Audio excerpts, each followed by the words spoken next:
Okay, let's dive into this. We tend to think of pilots as these absolute masters of precision, right? They've got checklists for everything. But what if the most important checklist of all isn't for the plane, but for the pilot's own mind?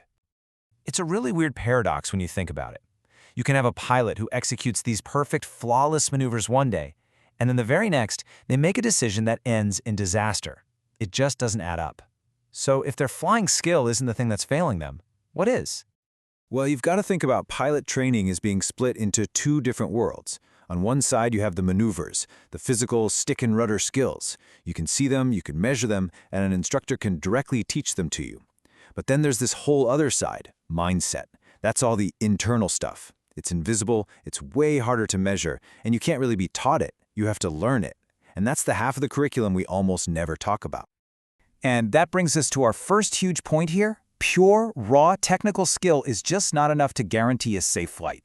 We've got to dig a lot deeper to find the real reason behind what gets labeled as pilot error. Now, this might sound kind of crazy, but it is an absolutely critical fact in aviation safety. When things go terribly wrong, it's almost never because the pilot suddenly forgot how to physically fly the airplane. No, the root cause is almost always something else entirely. And here it is. This is the answer. The failures aren't technical, they're psychological. It's the pressure to land on time. It's getting overconfident after a bunch of perfect flights, or maybe just feeling complacent flying a route you've flown 100 times. These aren't failures of the hands on the controls, they're failures of mindset. So if the problem is coming from inside, well, the solution has to too. Let's talk about this idea of the internal cockpit, this invisible force that's really guiding the person flying the plane. Your mindset is basically the lens through which you see everything in the cockpit. It's not just about reading the dials and instruments, it's about how you interpret what they're telling you. It's what ultimately determines whether you decide to push forward into a brewing storm or make that crucial life-saving call to turn back. And this is where mindset becomes a literal lifesaver. A pilot with a really solid, well-built mindset will happily choose the safe option, like diverting to another airport, even if their pride is telling them to push through. It means prioritizing safety over ego every single time, no questions asked. But see, this stuff doesn't just matter in a full-blown crisis. Your mindset also decides how you learn from the small, everyday challenges. It's what turns a potential failure into fuel for getting better. Look, every pilot knows this feeling, and honestly, anyone who's ever tried to learn any new skill knows this. There are just going to be days where nothing seems to go right. You'll make silly mistakes, you'll feel clumsy, and your confidence is going to take a hit. It's just a totally inevitable part of the journey. And right here, this is the fork in the road.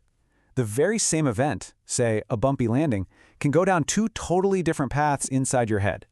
With the wrong mindset, that bumpy landing becomes stress. It eats away at your confidence and just sucks the fun out of flying. But with the right mindset, that same event becomes data.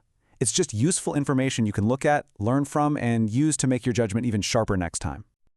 Okay, so that's all great in theory, but how do you actually do it? How do you take command of your own internal performance and make sure you're turning those setbacks into data, not stress?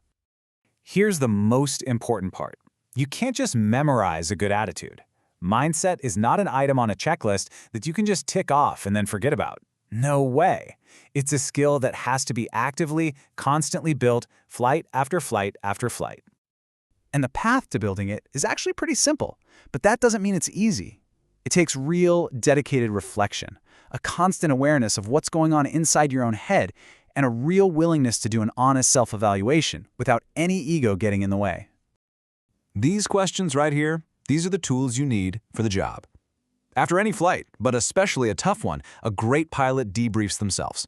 They don't just ask, what did the plane do? They ask, what was I thinking? Was I tired? Was I feeling rushed? Maybe a little too confident?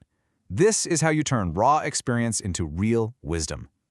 And I think this is the ultimate takeaway. It just says it all perfectly. Your hands and your feet, yeah, they fly the plane. That's true.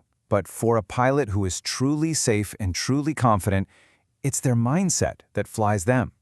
It guides every judgment, it governs every decision, and in the end, it's what keeps everyone safe. So this all leaves us with one final question to think about, whether you're a pilot or not. The next time you're facing a moment of pressure or a setback or a really tough decision, just take a second and ask yourself, What's guiding my internal cockpit right now?